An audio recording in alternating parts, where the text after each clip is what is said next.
los invito a que podamos ir al libro de Primera de Tesalonicenses, la carta Primera de Tesalonicenses,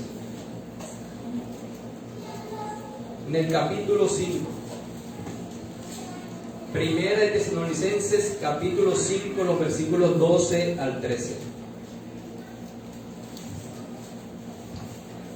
Mientras van buscando, pueden irse poniendo sobre sus pies.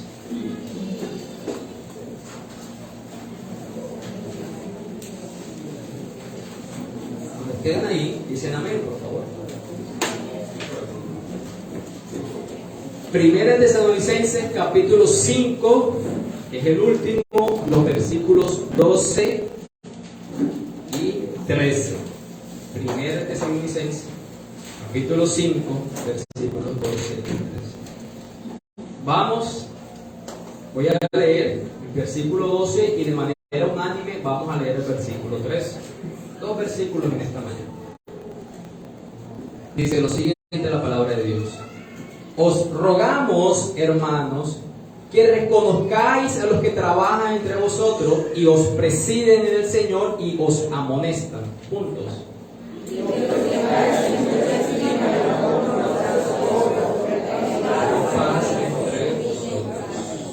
Vamos a orar. Amado Dios, infinita es tu gracia y tu bondad para con nosotros.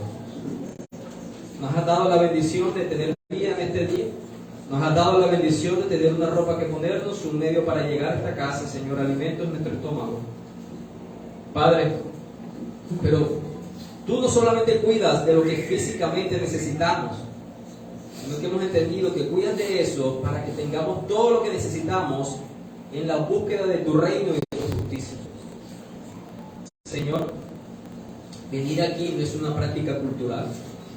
Venir aquí no debe ser cumplir un objetivo de las metas de mi semana. No, Dios. Venir aquí es tener un encuentro con el Dios vivo, poderoso, compasivo, infinito en gracia y misericordia. Pero nosotros, ennoblecidos por el pecado, hemos olvidado quién eres tú y quiénes somos nosotros. Y tú has destinado que tu palabra, aplicada por tu Espíritu Santo, avive nuestras conciencias, quebrante los corazones duros, des vida en aquellos en los que no hay vida espiritual, y que la luz de Cristo alumbre nuestros corazones. Y eso es lo que oramos como iglesia. No se trata de orar por la elocuencia del predicador, se trata de orar porque tu Espíritu Santo avive, Señor, nuestros sentidos espirituales, que seamos santificados, que podamos tener nuevos deseos, que podamos amar lo que Cristo ama y lo que Él aborrece, que podamos disfrutar y experimentar lo que significa la vida eterna, que es el conocimiento de ti, el único Dios verdadero. Sin ti, Dios, nada somos en este día ni cualquier otro día, Señor. Bendito seas, Padre. Amén y amén. Pueden sentarse, por favor. Y ha llegado el día donde vamos a culminar, si el Señor lo permite, esta miniserie acerca de los oficiales de la iglesia. Hablamos acerca del diaconado y los diáconos, vimos 2 sermones, y empezamos el domingo pasado acerca del oficio pastoral, el pastorado. Hicimos una primera predicación y hoy hicimos, si el Señor lo permite, terminaremos la segunda. Como les decía la vez pasada, mi idea más de en el texto pasado, de haber expuesto consecutivamente los versículos o con profundidad, era aprovechar este escenario de estos sermones para clarificar varias inquietudes que existen sobre el oficio pastoral. No solamente era una explicación clara, intentando ser clara, de las características del pastor, sino que más bien tener idea de lo que significa el oficio. Por eso vimos quién elige, quién fabrica, dónde se producen los pastores. Y vimos es la prerrogativa de Dios, es la voluntad de Dios elegir a hombres para este oficio. También aprendíamos un poco acerca de entonces cómo son ordenados, y aprendíamos que tienen que ser la iglesia quien evidencia el llamamiento interno que Dios hace. También nos dimos cuenta cómo se debía hacer ese proceso y qué características debe cumplir una persona que ha sido llamada a este oficio, que fue el pasaje de 1 Timoteo capítulo 3. Una de las grandes bendiciones que he tenido de ser expositor de la palabra es el tiempo regular que puedo pasar para traerles el mensaje a ustedes con el Señor y en su palabra. Pero también que después de hacer eso, algunos de ustedes retroalimenten el Señor. Eso siempre es una bendición, porque es una manera en que la misma palabra de Dios llegue a mi conciencia para ser expuesto a ella, para ser purificado por ella. Terminar el sermón pasado, hablando con algunos hermanos, me hicieron algunas apreciaciones. A veces puede ser algo contradictorio o inquietudes lícitas de lo que yo dije en relación a la palabra. A veces puede ser un aporte lícito, como una mayor profundidad que debía haber hecho, o una exhortación de algo que no debía haber hecho. Pero siempre es una bendición. Y quiero, como introducción, aprovechar ese escenario para reforzar un poco de lo que hablamos la vez pasada, que tiene relación con esta predicación.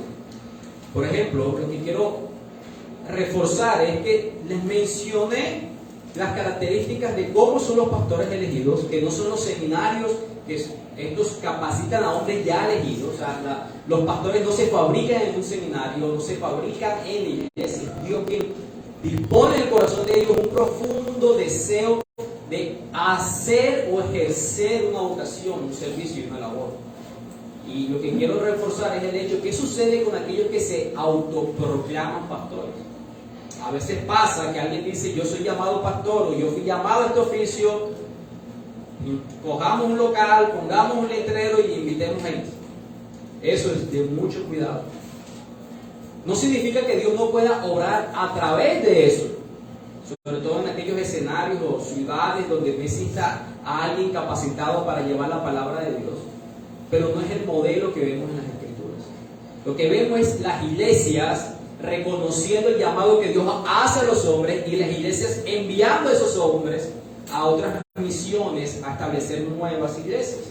Ahí la relevancia que tiene la iglesia como tal. También, como en relación, no puedo excluirme de las aplicaciones del sermón, aunque no me predico a mí mismo, pero soy el pastor de esta iglesia, y una de las cosas que no mencioné fue cómo fue un poco del proceso, porque la mayoría de ustedes han llegado cuando ya había sido ordenado y oficializado por esta iglesia. Como aprendimos, tuvo un proceso de evaluación en guía de un pastor ya reconocido por otra iglesia y por la membresía de esta iglesia, que eran los pastores Eduardo y el pastor Andrés de la iglesia de Huacha. Ellos ejercieron en medio de nosotros como pastores misioneros, particularmente el pastor Andrés, que venía con mayor regularidad. Él caminó junto a mí por un periodo de tiempo, evaluando las características que les mencioné en 1 Timoteo 3, indagó en mí si había algún profundo deseo por parte de Dios puesto en mi corazón, que si yo sentía ese llamado o no lo sentía. Y luego lo propuso a la membresía, para que la membresía votara y aprobara, al igual que Eduardo como diácono, el llamamiento que Dios ha hecho en nuestras vidas. En ese proceso, yo recuerdo que me casé en el 2019, en abril. Él me había dicho: quiero que la ordenación sea en el mes de mayo, y yo le pedí a él que me diera un poco más de tiempo, porque yo le decía: en este escenario donde yo llego a ser esposo, quiero saber si el evangelio va a dar el fruto adecuado para mi vida. Por favor, dame más de tiempo. Fueron 8 meses más, hasta diciembre de ese año, donde, bajo la supervisión de él y de la misma iglesia, fuera evidente que mi comportamiento dentro del matrimonio fueran los frutos que se espera de eso. ¿Por qué? Porque en mi conciencia estaba ese peso del pasaje que leímos. Alguien que va a dirigir, gobernar la iglesia, tiene que ser alguien que dirige y gobierne adecuadamente su casa. Como les digo, esto es como para que conozcan un poco más, porque este sermón tiene que ver obviamente con el oficio que yo presto delante de ustedes. Y el último énfasis de un poco de lo que enseñamos la vez pasada es el tema del pastorado femenino. Siempre es un tema quisquilloso, que pisa callo, que es incómodo, y lejos está de mí, hermanos, traer a ustedes algo que genere sencillamente controversia. Es más bien, y que quiero reforzar, que la idea es que Dios tiene una prerrogativa en el orden que Él escogió para el liderazgo de su iglesia, y según el pasaje que vimos en 1 Timoteo 2, no es exclusivamente, son 2 características o 2 motivos. Uno fue porque Eva fue en primer lugar tentada antes que Adán, pero si ella nunca hubiese sido tentada, si ella nunca hubiese caído en pecado, igual también hubiese sido el mismo orden para la iglesia. Porque la primera característica es por orden de Dios, porque primero fue creado el hombre. Lo mismo sucede dentro del matrimonio. El liderazgo varonil no es consecuencia de la caída de Adán y de Eva. El liderazgo varonil fue desde el capítulo 2, la caída fue del capítulo 3. Entonces, ¿por qué? Porque Dios lo diseñó así. Porque Él quiere mostrar algo de su carácter desde el liderazgo y desde la ayuda que la mujer proporciona al hombre.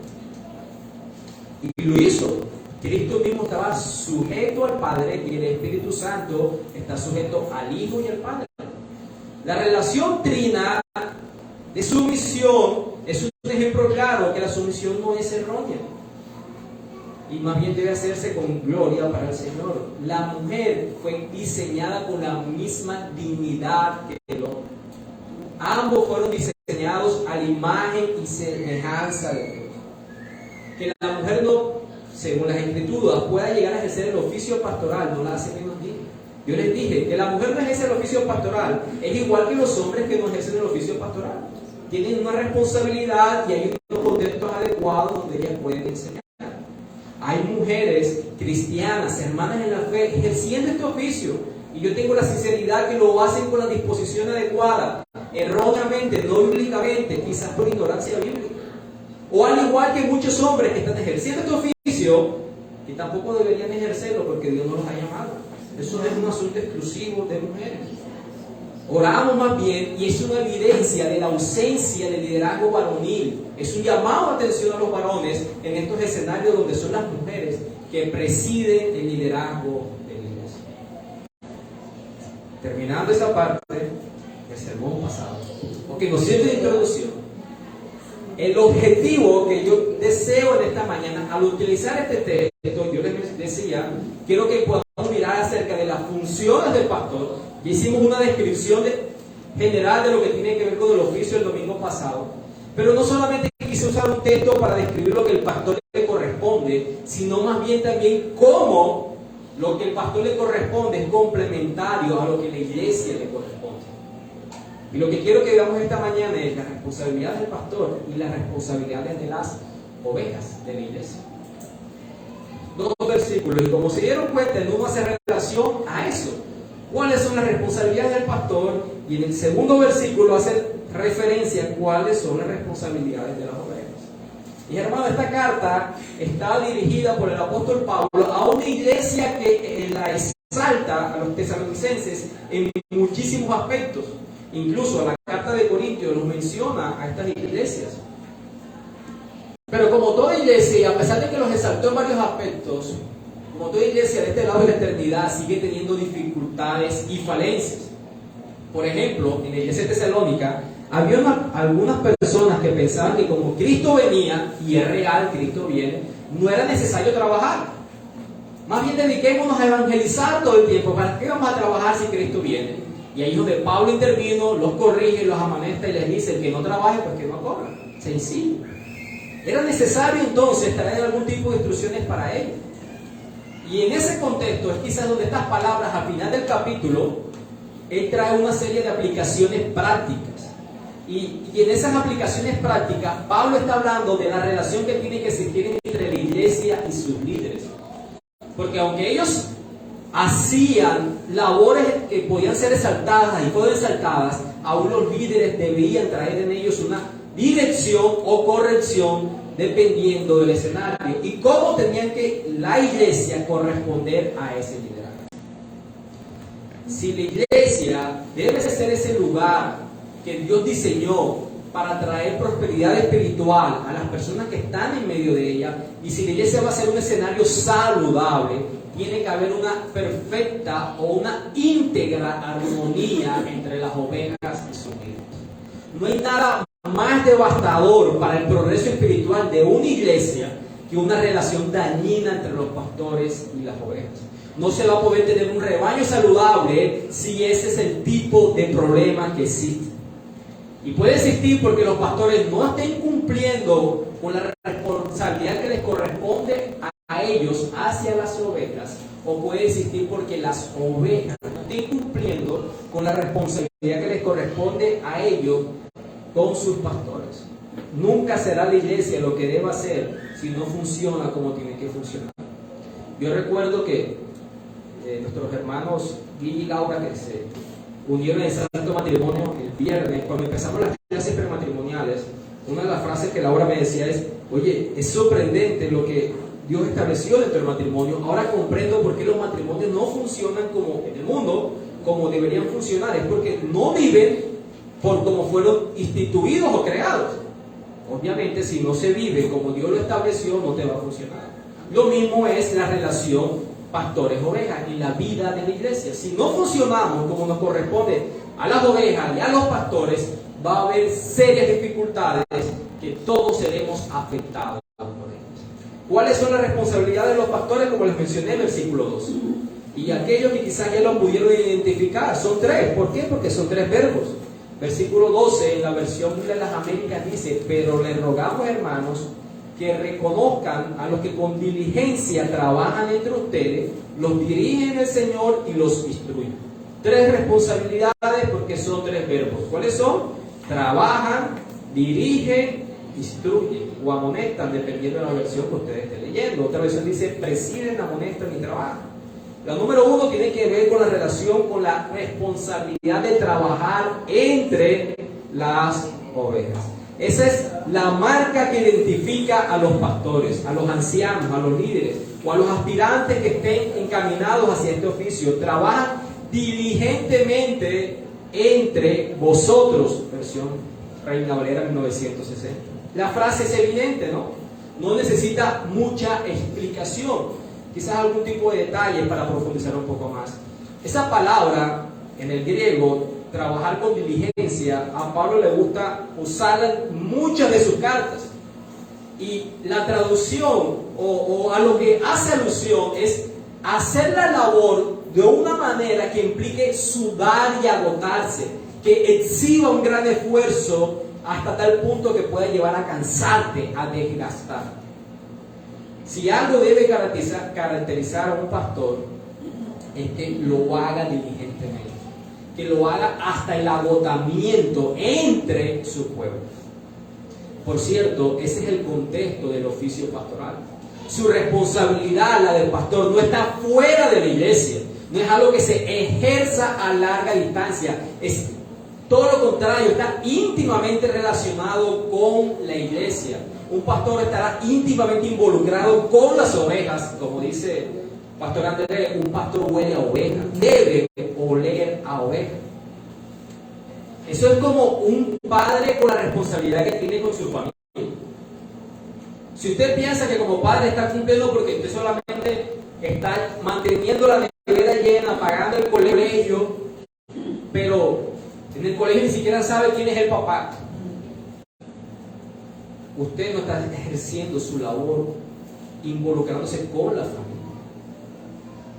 Usted está siendo alguien que asiste a ese niño, pero no está siendo un padre. Dicho sea de paso, viendo ese contexto que un pastor trabaja entre las ovejas, me gusta como una vez escuchar al pastor Sujel Michelet. Hay pastores que han sido dados por Dios para edificar la iglesia de Cristo universal. Es decir, muchos de nosotros somos edificados por ministerios tan públicos, tan internacionales, como aquellos que escuchamos por internet, que han sido de gran bendición para nuestra vida, para la comprensión del Evangelio. Pero Dios no los puso en primer lugar para eso, sino para un cuerpo local de creyentes. Pastor Sujel dice que la iglesia, el cuerpo de pastores, le recuerda, por no decir le obliga, a estar un porcentaje de los domingos del año sirviendo dentro de la comunidad. No recuerdo si es el 85, 80% de todos los domingos del año, pueden ser algunos 50 y tantos domingos, él tiene la responsabilidad de servir en medio de ese cuerpo local. La iglesia entiende que él es un don para la iglesia de Cristo universal, pero él es primariamente un don para la iglesia local. También eso nos hace pensar de aquellos escenarios, de aquellas personas que creen que pueden tener iglesias virtuales. ¿Cómo puede ser usted un pastor desde la virtualidad? Usted no conoce a la oveja a la que le está sirviendo. El pastor entonces está involucrado con su pueblo, está entre el pueblo, en medio del pueblo, juntos a ellos en su labor espiritual. ¿Y qué es lo que el pastor está haciendo? Bueno, está explicando explicando el evangelio, explicando la verdad, aplicando la verdad, advirtiéndoles a ese pueblo, amonestándoles, aconsejándoles, ayudándoles, modelándoles aquello que les enseña. Ustedes recuerdan al apóstol Pablo en Hechos 20, cómo describió su ministerio, que él estuvo de casa en casa enseñando las cosas de Dios, con gran esfuerzo, tocando la vida personal de las personas, derramando su propia vida como un sacrificio al servicio de ellos, como lo haría cualquier pastor fiel en el día de hoy. Incluso en el capítulo 2, el versículo 9 de aquí de 2 Tesalonicenses, el apóstol Pablo, en referencia a esta iglesia, os anunciamos el evangelio de Dios. Cuando Pablo llegó a Tesalónica, ahí no había una iglesia que lo apoyara. No había un lugar para llevar una ofrenda que fuera de sustento para él. ¿Qué hizo Pablo? Trabajó día y noche con sus propias manos para ganarse el sustento de la vida y para cuidar de él, para cuidar de los que viajaban con él. Y además se volcó por completo a la fundación o plantación de una iglesia. Eso es un trabajo duro. Pablo sabía lo que era trabajar con sacrificio, sabía lo que era darse literalmente hasta gastarse para llegar a las personas, para que las personas conocieran el evangelio. Y luego, en el versículo 7 del capítulo 2, Pablo dice que su labor es como la de las madres lactantes que cuidan con ternura a sus propios hijos. Si usted ha sido madre, usted entiende que la lactancia no funciona como las imágenes de Instagram. De esas mujeres que están lactando en Instagram, parece que no trasnocharan, están maquilladas, no se le ve ojeras, no se le ve, siempre con felicidad. Y si usted ha sido lactante, sabe que eso incluye personas agrietados, mordiscos recibidos, trasnochos, dolores de cabeza y muchas cosas más. Eso es una labor de 24 horas al día amamantando al bebé. Y Pablo está describiendo que su labor fue como la de una madre lactante. El pastor entonces trabaja diligentemente. Ahora, Dios no nos pide a todos los hombres que lo hagamos de esa manera, que lleguemos a un lugar y empecemos de cero. Eso es un llamado particular en el caso del apóstol Pablo y de algunas personas que aún cuando se trasladan a otros escenarios, muchos son respaldados por sus congregaciones en el sustento inicial, mientras la propia congregación puede llegar a sostenerlos. Sin embargo, todos los pastores estamos llamados a ser tan diligentes que gastemos nuestras vidas en darnos a nosotros mismos el ministerio. Y para hacer eso, para hacerlo bien, tenemos que ser disciplinados. Hermanos, un pastor que va a ser fiel no puede ser una persona indisciplinada que meramente se presente el día domingo. Los pastores que llegan a ser fieles son personas que son disciplinadas en todos los aspectos de su vida, que las cosas funcionan en el orden providencial de Dios, porque su vida puede parecer un caos por algún aspecto circunstancial, pero están siempre dependiendo y ordenados por Dios. Pablo repite este principio, como les he dicho, en muchos libros de las Escrituras. Quizás el escenario donde mejor se expresa es en la carta a Colosenses, en el capítulo 1, los versículos 28 a 29. Pablo le dice a esta iglesia en Colosas: nosotros anunciamos a Cristo, amonestando a todo hombre, enseñando a todo hombre con toda sabiduría, a fin de presentar perfecto en Cristo a todo hombre, para lo cual también trabajo, luchando según la potencia de Él, la cual actúa poderosa en mí. Y esa palabra luchando es agonizo. He hecho la labor hasta el punto donde agonice. Y lo que Pablo está diciendo, que esta labor no es meramente trabajar para salvar a la gente. Yo no estoy tratando únicamente de llevarlos a la puerta de salvación. Yo estoy tratando de formar en ustedes a Cristo. Es decir, que se parezcan a Cristo, es decir, que sean discipulados. No se trata la labor pastoral meramente de presentarles el Evangelio y que ustedes crean y que se arrepientan y que el Espíritu Santo obre en sus corazones. Se trata de caminar con ustedes y supervisar que andan por el camino estrecho y no que se han devuelto el camino ancho. Que el día que ustedes vieron la cruz y decidieron seguir esa cruz, no se devuelvan al mundo. De eso se trata el trabajo arduo que debe ejercer diligentemente el pastor. Y eso puede incluir agotamiento, algo que te haga agonizar, algo que te va a consumir. Entonces, un pastor fiel va a conocer a sus ovejas, va a tocar sus vidas y va a derramar sus vidas en ellas. Esa es la vocación del pastor, ese es el deber del pastor, esa es la responsabilidad del pastor.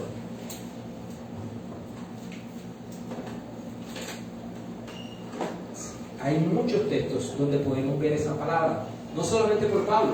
Pienso, por ejemplo, en Apocalipsis capítulo 2, las palabras de Jesús a la iglesia, particularmente la de Éfeso. Ustedes recuerdan en Apocalipsis 2, versículo 2, reconozco tus buenas obras y tu arduo trabajo. Aquí, entonces, en el español son dos palabras, arduo trabajo. En el griego es una sola, que es la que utiliza Pablo en el texto que hemos leído en esta mañana. Muchas veces las personas que añoran este oficio pastoral van detrás de ser un pastor nominal, de un cargo de título, de un reconocimiento público, y el resultado visible termina siendo la mediocridad. Esta labor requiere esfuerzo, y para hacerlo no hay un secreto mágico, no hay un abracadabra, es sencillamente trabajar, esforzarse hasta tal punto que puede hacer agotamiento. Y sé que si nosotros nos vemos generalmente de domingo a domingo, usted puede pensar, o la gran mayoría piensa, que esto es una labor del domingo. En la noche sigue siendo lo mismo, de trasnoche y de otros asuntos. Y algo que yo intento decirle a ella, que es la que quizás puede estar viendo el mayor tiempo que puede invertir en el oficio, es que este trabajo no es como el de 8 a 12 y de 2 a 6. Este trabajo no tiene un horario formal, aunque lo tiene, pero va más allá de cualquier otro tipo de labor que se pueda hacer de este lado de la eternidad. En segundo lugar, la segunda responsabilidad del pastor, que no solamente va a trabajar entre las ovejas, sino que dice nuestro texto que en la Reina Valera los presiden en el Señor.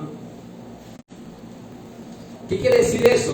Es alguien que tiene autoridad sobre las ovejas. Presidir significa pararse ante alguien, dirigir. Dirigir, eso significa un contexto de autoridad. Esa palabra la vimos en 1 Timoteo capítulo 3. Para elegir a un pastor debería ser esencialmente que gobierne bien su casa, porque va a dirigir, gobernar la iglesia. En 1 Timoteo capítulo 5, versículo 17, dice: los ancianos que gobiernan bien sean tenidos por dignos de doble honor, mayormente los que trabajan en predicar y enseñar. Los que gobiernan bien. Pero es importante inmediatamente aclarar que esto es una autoridad delegada. ¿Delegada por quién? Por Cristo mismo. Estamos en el lugar de Cristo, es decir, somos representantes de Cristo, pero estamos siendo supervisados por Él, porque Él es el gran pastor, como lo llama el apóstol Pedro, el pastor supremo, el príncipe de los pastores. Sin embargo, Cristo nos ha delegado su autoridad sobre la iglesia. Los pastores presidimos, guiamos, dirigimos. Tenemos la responsabilidad de darle sabiduría espiritual a la iglesia, y darle una protección espiritual, de guiarlos espiritualmente.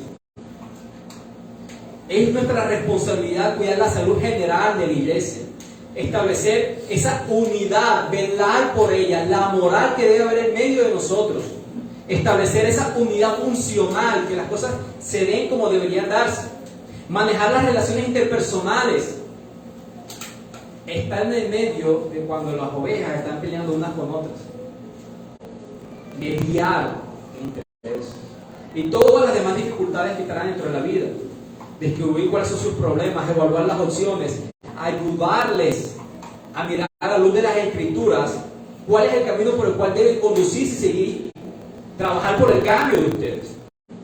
Es entonces nuestra responsabilidad tener algún tipo de planificación creativa o algún tipo de estrategia, evaluación, análisis o crítica para encontrar métodos para alcanzar los objetivos espirituales. Eso es la responsabilidad con el liderazgo. Es tener un cargo sobre ustedes. Ahora, nuevamente, recuerden que ese versículo me encanta como dice: los presiden ¿dónde? En el Señor. ¿Qué quiere decir eso? Quiere decir que nosotros no somos autoproclamados. esto no es hecho por el hombre. No es la iglesia quien le dio la autoridad al pastor que lo dirija. Es Dios quien le da su autoridad al pastor para que dirija a la iglesia. No es una autoridad propia, sino designada. Entonces lo que debemos hacer es gobernar por causa de Él, la causa de Dios, no nuestra causa personal, no es por nuestra vanagloria, nuestro prestigio o ganancia, sino es por Él. El contexto del liderazgo de los y yo sé que muchos desestiman esta función por liderazgos tiránicos. Es que solo la palabra autoridad genera en nosotros ese dolor de muelas. No nos queremos someter a ninguna autoridad. Esa autoridad sea difícil. Pero recuerden, son muchos contextos donde Dios delega su autoridad. La relación del matrimonio, la relación de los padres con los niños, criar y amonestar a los hijos en la disciplina ¿de quién? Del Señor. ¿Qué quiere decir eso? Que los padres no tenemos libertad para desatar nuestra furia, nuestras incomodidades y nuestra falta de dominio emocional sobre nuestros hijos. Usted no le puede pegar a un niño porque el niño le tiró el celular al piso. Y me refiero que no es porque usted se molestó por eso. Porque cuando Dios dice disciplínalos en mi disciplina, es hazlo cuando desobedezcan mi ley. Aún la disciplina física que Él establece en su palabra es hacerle ver que sus acciones incorrectas están en contra de quién, del Señor. Es lo mismo los pastores. Lo que los pastores hacemos entonces, bajo la autoridad que Cristo nos ha dado, es hacerles ver a ustedes cuando no andan o caminan según la ley del Señor. Por eso, cuando los pastores nos salimos de la palabra de Dios e intentamos aplicarlo en la vida de la iglesia, hemos perdido toda autoridad. ¿Escucharon eso? Cuando los pastores nos salimos de la palabra de Dios y lo intentamos aplicar a la vida de la iglesia, hemos salido de toda autoridad. Un ejemplo de eso, práctico, es lo que hacemos en la Cena del Señor. Cuando yo les digo que no toda persona puede participar de la Cena del Señor, yo no lo estoy haciendo porque esto sea mi reino, mi feudo aquí que yo quiera establecer quién sí y quién no puede participar de la Cena. ¿Por qué? Porque leemos ese pasaje de Corintios donde el apóstol Pablo dice: participen siendo conscientes, no participen con indignidad. ¿Bien? De eso se trata. Se trata de ejercer un liderazgo donde la palabra de Dios es lo que va a dirigir la salud espiritual de ustedes, no nuestras propias opiniones. En Lucas capítulo 22, versículo 25, acerca del liderazgo humano, el Señor Jesús, ¿qué fue lo que dijo? Mira, los gentiles los dominan, se enseñorean sobre ustedes, pero entre ustedes no debe ser así. El que los lidere debe ser el que más nos sirva. El liderazgo cristiano es un liderazgo de servicio, de sacrificio. Entonces la responsabilidad de los pastores es estar entre las ovejas, trabajar duro en medio de ellos, atendiendo sus necesidades para ejercer autoridad sobre ellas. Quiere decirlos, conducirlos en la dirección correcta, corregirlos, resolver sus problemas espirituales, traer unidad y armonía en medio de la grey del Señor. ¿Y cuál es la última responsabilidad de los pastores según el versículo? Y dice, y os amonesten. Eso suena como a regaño. No, eso no tiene que ver con regaños de ninguna manera. Esa palabra quiere decir que los instruyan. La tercera responsabilidad de los pastores hacia las ovejas es la instrucción de las ovejas. Trabaja entre las ovejas, tienes autoridad sobre las ovejas, instruye a las ovejas. En el Nuevo Testamento esa palabra es traducida varias veces como amonestar. Y la hemos visto por muchas partes de las Escrituras acerca de esa palabra, amonestar. Básicamente quiere decir una instrucción, pero una instrucción con la mira a la corrección. Tienes la idea de que si tú tienes algún tipo de problema o si vas encaminado a tener problemas, ser instruido para que des media vuelta y huyas de eso. Ese no es el camino por el que debes andar. Eso quiere decir que no es una instrucción o una exhortación presumida por parte del pastor para mostrar su capacidad doctrinal, no tiene que ver con una instrucción meramente académica, no solamente un dato, una información que se te da, es una instrucción con miras a cambiar a las personas, a corregirlas. Es por eso que los sermones que traemos deben ser sermones aplicativos, no meramente informativos. No es un comentario bíblico cuando se predica, porque la palabra de Dios tiene que ser aplicativa para el oyente. Cada sermón, en principio, tiene como el objetivo llevar a las personas al punto donde deberían estar viviendo, y no solamente darle una información teológica o doctrinal. Ahora, la manera en que eso se hace es, me encanta como Pablo lo dice en 1 Corintios capítulo 4, versículo 14.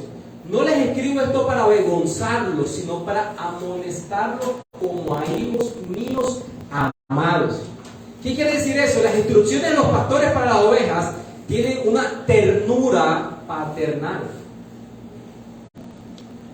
Mucho cuidado con ese tipo de liderazgo impositivo. Tantas cosas que uno escucha el día de hoy, donde está lejos la ternura y el cuidado amoroso. Un momento, por favor.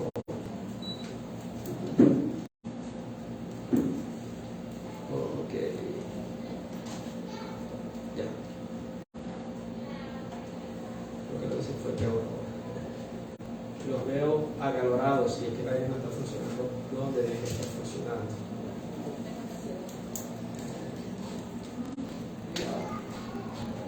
Como temas de pila.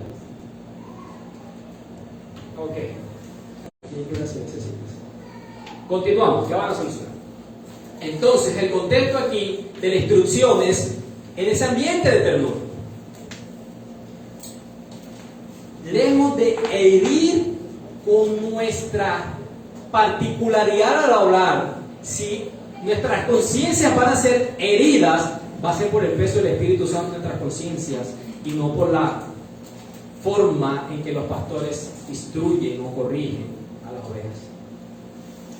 Eso, en pocas palabras, describe el oficio también que los pastores hacen con instrucciones y las capacidades hábiles comunicativas que debemos tener.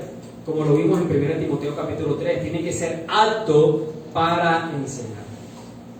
Tiene que ser apto para enseñar. El ministerio público es el escenario principal, me refiero a la predicación que se hace desde aquí, es el escenario principal para traer ese tipo de instrucciones a las conciencias de las ovejas.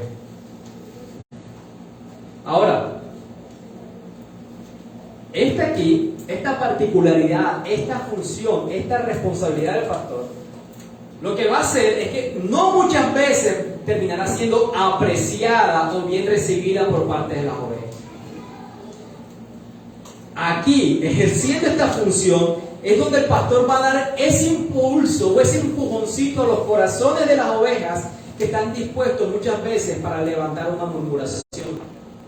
En el mejor de los casos, podrán decir: el pastor es cansón, por algo suave. Mayor aún, es aquí donde los pastores mostramos mayor evidencia de amor a las ovejas, a pesar que eso implique ser menos amados por ellas. Lo dijo el apóstol Pablo en 2 Corintios capítulo 12, versículo 15. Los amamos más, aunque seamos amados menos. A eso hace referencia un poco traer este tipo de instrucción correctiva sobre las personas. Conclusión, ¿cuál es la responsabilidad del pastor hacia las ovejas? Simple: trabajar entre las ovejas, tener autoridad sobre las ovejas, guiarlos por el camino que Dios ha diseñado, alimentarlos constantemente con la verdad que los va a alejar del camino del peligro hacia una vida santa. Los pastores fieles deben cumplir esa responsabilidad. La que está mal es aquella. Ok, ya vimos lo que le corresponde al pastor. Y ustedes aquí en este momento me han estado mirando como raro, evaluando. Ahora viene la contraparte. Yo espero que ustedes no hayan estado más atentos inicialmente en esta función, sino que estén también atentos a este segundo punto. ¿Cuál es la responsabilidad de las ovejas, la responsabilidad de las ovejas. Hermanos, tan difícil como es ser pastor, también es difícil ser oveja. Pablo, que sirvió a la iglesia de Corintio, quienes habían sido influenciados por falsos maestros y que habían tenido después diferencias con el apóstol Pablo, ellos llegaron a exigir al apóstol Pablo una carta de recomendación para dejarle entrar y servir en medio de ellos. Imagínense eso. Pablo les dice: es que ustedes forman parte de la iglesia. Luego que vine y anuncié el mensaje del evangelio. Y me piden a mí carta de recomendación, porque se dejaron influenciar por tantos falsos maestros que ahora dudan de mi liderazgo. Y Pablo les dice: mi carta de recomendación son ustedes mismos. Yo he dado mi vida por ustedes. ¿Qué? La realidad es que las ovejas muchas veces pueden ser duras con los pastores. Alguien dijo alguna vez: creemos que las ovejas son criaturitas tiernas, porque las únicas ovejas con las que tratamos son las de peluche. Eso que regalamos. Y eso es cierto. Porque si alguna vez usted trabajara con las ovejas reales de 4 paticas, las nuditas, usted se daría cuenta que ellas son débiles, indefensas, desorganizadas, como el pasaje que leímos en Mateo 9. Ellas son propensas a deambular, son exigentes, sucias, con pezuñas afiladas y con dientes que muerden duro. Y cuando el Señor nos estaba describiendo como ovejas, Él estaba hablando de ovejas, no de ovejas de animalitos de peluche. Eso somos nosotros. Porque las ovejas pueden hacer la vida sin alegría para el pastor si ellas no siguen el camino que les corresponde. Pueden hacer la vida miserable si no son obedientes.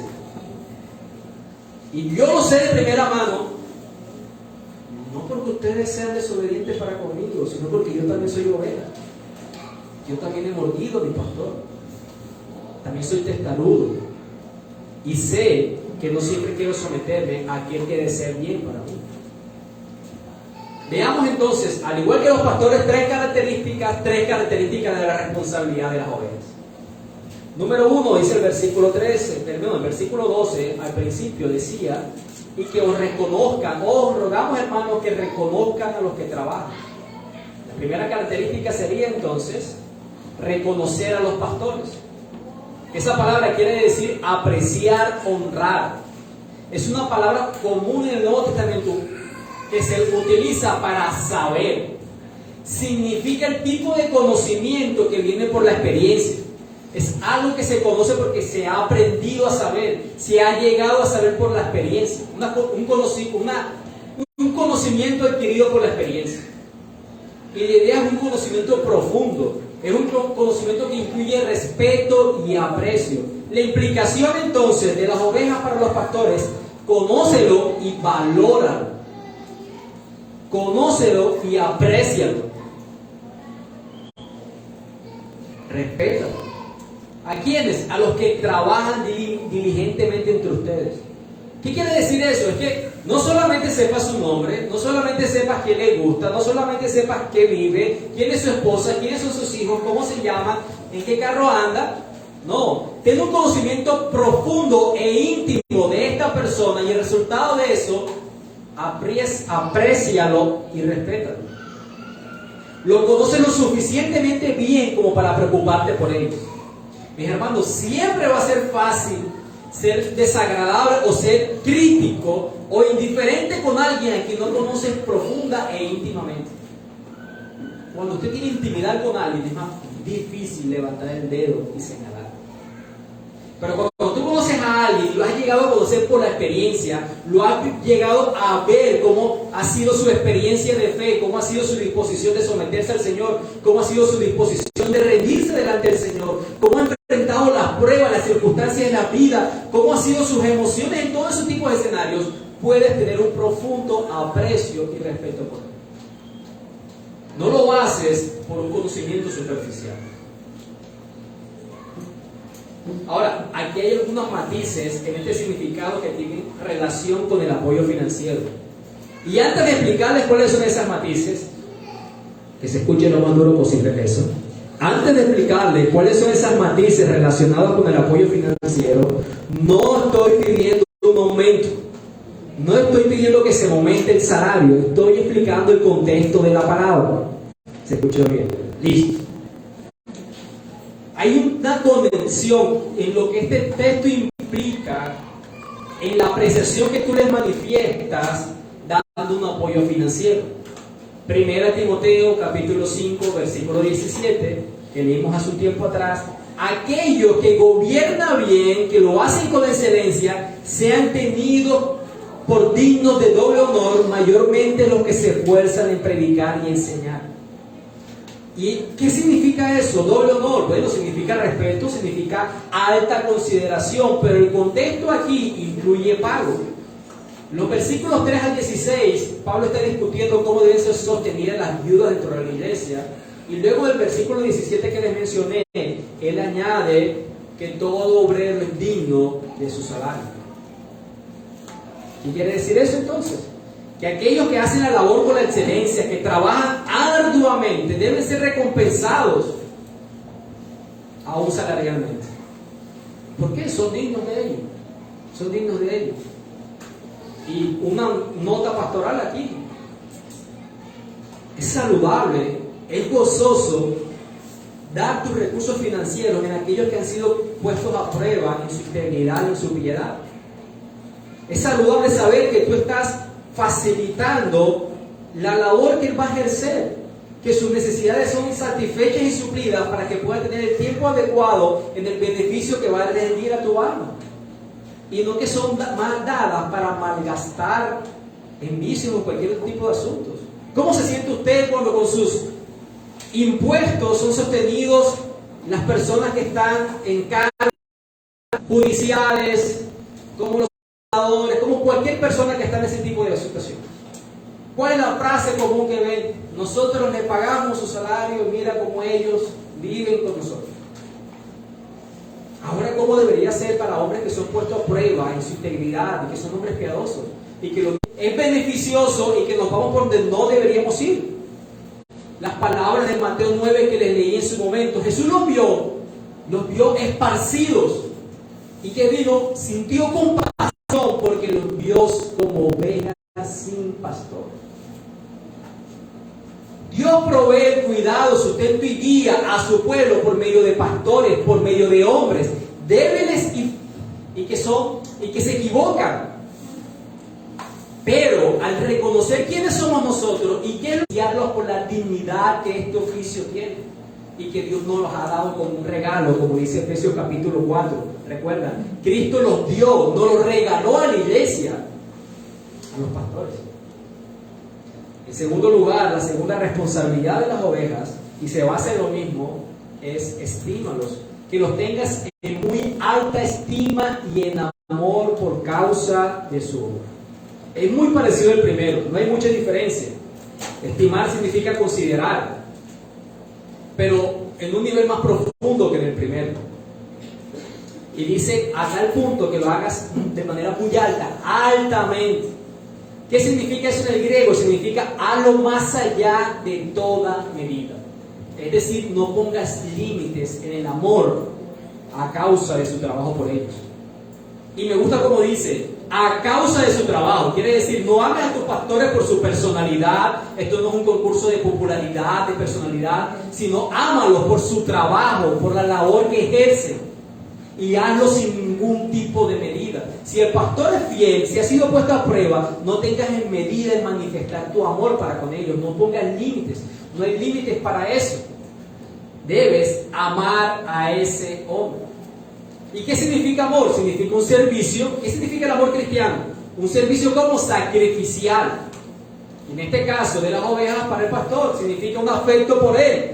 Nuevamente, no por su personalidad, no porque te haya hecho algún favor, no porque te cae bien, sino por su obra, por su oficio, porque te sirve por la palabra de Dios que sustenta, alimenta y purifica tu alma.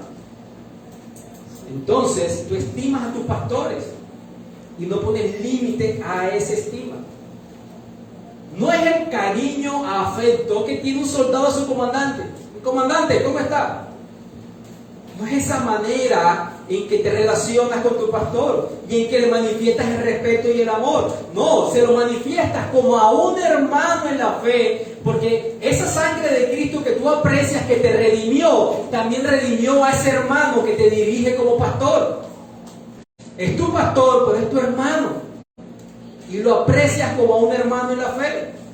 Y sin importar cuál sea el nivel de aprecio que tú tengas para con tu pastor, dice el texto, auméntalo más. No pongas límite en ese afecto para tu pastor. Y si no lo estás haciendo, estás en desobediencia de estas palabras, en desobediencia de Dios.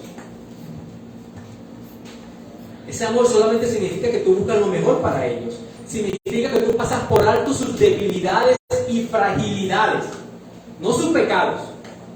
Pasas por alto las debilidades y fragilidades del pastor, que se enreda en la palabra, que a veces hace sermones, que a veces no toma las decisiones que tú esperarías. Debilidades que son visibles, las pasas por alto.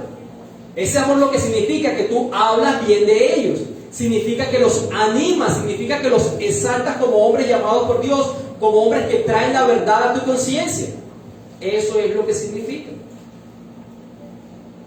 Yo estoy explicando un texto, así como expliqué en la primera porción, de la responsabilidad del pastor. Última responsabilidad de la iglesia. Dice al finalizar el texto: vivan en paz los unos con los otros. Vivan en paz los unos con los otros. La manera en que vivimos en paz en la relación de los pastores y las ovejas es en el sometimiento que las ovejas tienen para con sus pastores. Hermano, no hay nada más difícil de vivir dentro de la iglesia que la discordialidad, que la enemistad. Puesto, Dios nos llamó a la unidad y a la paz. Y la Biblia en muchos textos nos llama a vivir la paz los unos con los otros. Vivir en paz. Hay muchos textos, Romanos 14, 9 y otros textos que ustedes puedan recordar. Pero aquí es muy específico, es en la relación entre quién y quién, entre oveja y el pastor. Debe ser una relación pacífica. Es una relación de sumisión, estudiado en otros momentos. Lo que significa es elimina el conflicto. Y obviamente presupone que tienes un liderazgo de un pastor fiel. O sea, si el pastor es infiel, va a haber conflictos. Eso es claro. De amor. Recuerden cuando les hablamos la palabra de Dios, considera el resultado de su conducta e imiten tu fe. Ellos te enseñaron la palabra, te modelaron la palabra, vive si consideras de manera adecuada como ellos han vivido su fe. Y luego sigue diciendo en el versículo 17, después de decir que se acuerden, que los evalúen, que seas agradecido para con ellos, dice: obedezcan a sus líderes, sométanse a ellos. Obedezca a tus líderes, obedezca a tus pastores y sométete a ellos. Hebreos 13, versículo 17. Y usted podrá decir: bueno, pero mi pastor puede estar equivocado. Sí, pero el texto dice: sométese. Sométete a ellos de todos modos. ¿Por qué? Porque ellos van a tener que dar cuenta y tú no. Bueno, tú vas a tener que dar cuenta como creyente, pero ellos van a tener que dar cuenta por la relación que tienen desde el liderazgo, dice el texto. No pasen por alto esta idea, por favor. Los pastores tienen que dar cuenta a quien los llamó y los instituyó dentro del oficio. ¿Cuál es el escenario en el que tú no te vas a someter al liderazgo del pastor? El mismo escenario que no te someterías a un liderazgo político de alguna autoridad. Es decir, un liderazgo a las escrituras, un liderazgo bíblico, algo que te algo a lo que te lleven los pastores a practicar pecaminosamente, impíamente. Los pastores no te lideren hacia el pecado, hacia lo bíblico, debes seguir.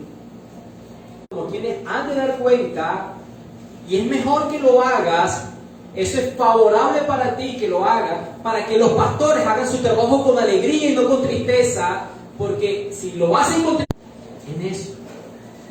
Aplicación de finales. Este sermón, como les decía, no es una descripción de mi oficio que yo ejerza a la perfección. Si usted ve y escuchó las responsabilidades que el pastor debe tener, y usted dice, mi pastor no tiene esa responsabilidad, no está ejerciendo eso, yo en algunos escenarios estoy de acuerdo con usted. Pero también quiero decirle que la preeminencia del oficio pastoral la tiene un solo hombre, y se llama el Señor Jesucristo.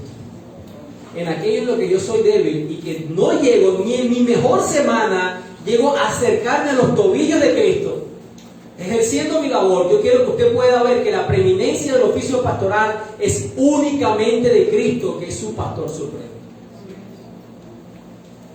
Como segunda aplicación, hermano, si usted tiene papá, si usted es papá y tiene más de un hijo, usted entiende que para atender a un hijo tiene que ¿qué? Desatender muchas veces a otro. Muchas de los escenarios complejos de ejercer mi oficio en medio de ustedes es porque a veces o se desatiende a la familia biológica para atender a la familia de la fe, o se desatiende a parte de la familia de la fe para atender a otra parte de la familia de la fe. La omnipresencia es un don exclusivo de Dios, y la omnisciencia, y lo es, no de parte. ¿Qué les quiero decir con esto? Si vimos este modelo, lo que yo espero como pastor de ustedes es que en aquellas deficiencias en las que no estoy a la altura de mi labor, ustedes oren por mí, porque será de beneficio para ustedes que yo pueda ejercer en un velorio. Un día alguien se te acerca y te dice, he creído en el Señor Jesucristo y quiero seguir en su camino, instrúyeme. Y el otro día alguien te dice, he abandonado la fe, esto no es para mí. Tenemos una ropa para el diario, tenemos una ropa para la predicación, tenemos una ropa para distintos escenarios. Nuestras emociones, como escucharon a Pablo, al tratar a las ovejas como a hijos, no están desligadas de lo que ustedes sienten. A usted le duele lo suyo, multiplique eso por 50, 60, que estoy pastoreando al día de hoy. Una descripción de este oficio con la que me identifico muchísimo. Yo sé que siempre que Dios elige a un hombre para el ministerio y tiene el propósito de hacerle útil, si ese hombre espera tener una vida fácil allí, será el más desilusionado de los mortales del mundo. Desde el día en que Dios le llama a ser uno de sus capitanes y le dice, mira, te he convertido en un líder de los ejércitos de Israel, él debe aceptar todo lo que incluye su misión, aun si eso implica una medida incrementada 7 veces de abuso, de tergiversación y de calumnia. Necesitamos un mayor ejercicio del alma que cualquier miembro de nuestro rebaño, pues de lo contrario no podríamos mantenernos al frente de él. No seremos capaces de enseñar a otros a menos que Dios nos enseñe a nosotros. Debemos tener comunión con Cristo en el sufrimiento, así como comunión en la fe. Aún así, con todos sus inconvenientes, es un bendito servicio y no quisiéramos retirarnos de él. ¿Acaso no aceptamos todo esto con nuestra comisión? Entonces seríamos cobardes y desertores si fuéramos a volvernos. Estos abatimientos del Espíritu son parte de nuestro llamamiento. Si has de ser un buen soldado de Jesucristo, debes soportar rigores. Tendrás que estar en medio de las trincheras, algunas veces con una bala alojada aquí o allá, o una cortada en tu frente hecha por un sable, o un brazo o una pierna desprendidos. Donde hay guerra, ha de haber heridas, y ha de haber guerra allí donde habrá de obtenerse la victoria. Amén. Vamos a orar. Amado Dios, Señor,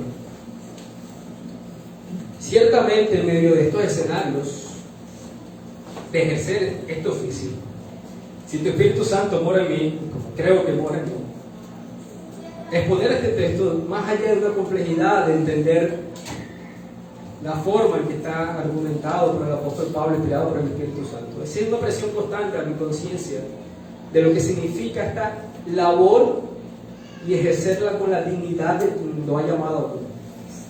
Quiero pedir perdón, Señor, cuando no he estado a la altura.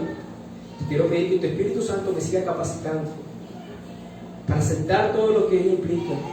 La gran bendición de tener unas ovejas aquí que se disponen a ser servidas, como esta que tú has puesto delante de mí. Porque aquí tengo muchos hermanos que se disponen a ser servidos con los dones que tú me has dado, que son pacientes en medio de muchas debilidades, Aún aquellos que me escriben y a veces no respondo, me llaman y no contesto, Dios. Te queremos pedir por la unidad y la armonía entre ellos como ovejas y yo como pastor.